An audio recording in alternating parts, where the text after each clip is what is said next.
And we turn our attention to southern Syria, where deadly sectarian clashes have affected residents despite a ceasefire declared by the interim president Ahmed al-Shara.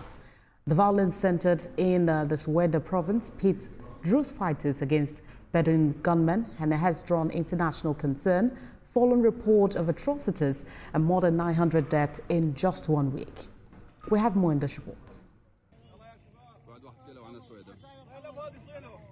Sectarian violence has continued in southern Syria's Suweda province, despite an immediate ceasefire announced by interim president Ahmed al-Shara. The clashes primarily involved Druze fighters and Bedouin gunmen, with Druze forces reportedly taking parts of Suweda. Over 900 people have been killed in the past week, and all sides, including government forces, have been accused of atrocities. Government troops deployed to Suweda were blamed for participating in attacks on the Druze. Despite officials' claims that fighting in Suweda city had been halted, violence reportedly persists in other parts of the province. Looting and arson have been witnessed and tensions remain high. The US and Israel have responded strongly.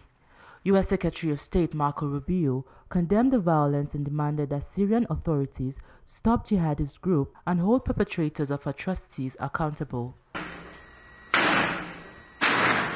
Israel, citing its ties to the Druze community, launched strikes against Syrian government targets and joined the US brokered ceasefire agreement contingent on the protection of Druze civilians. The violence was triggered by the abduction of a Druze merchant last Sunday, escalating long-standing tensions between Druze and Bedouin tribes. United Nations Human Rights Chief Volker Turk reported credible evidence of serious abuses, including executions and arbitrary killings by various factions, including Syrian security forces.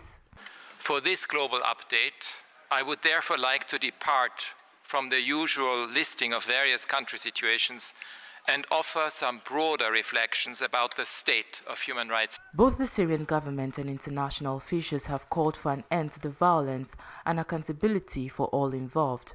However, skepticism remains about the government's ability or willingness to protect minorities, particularly the Druze.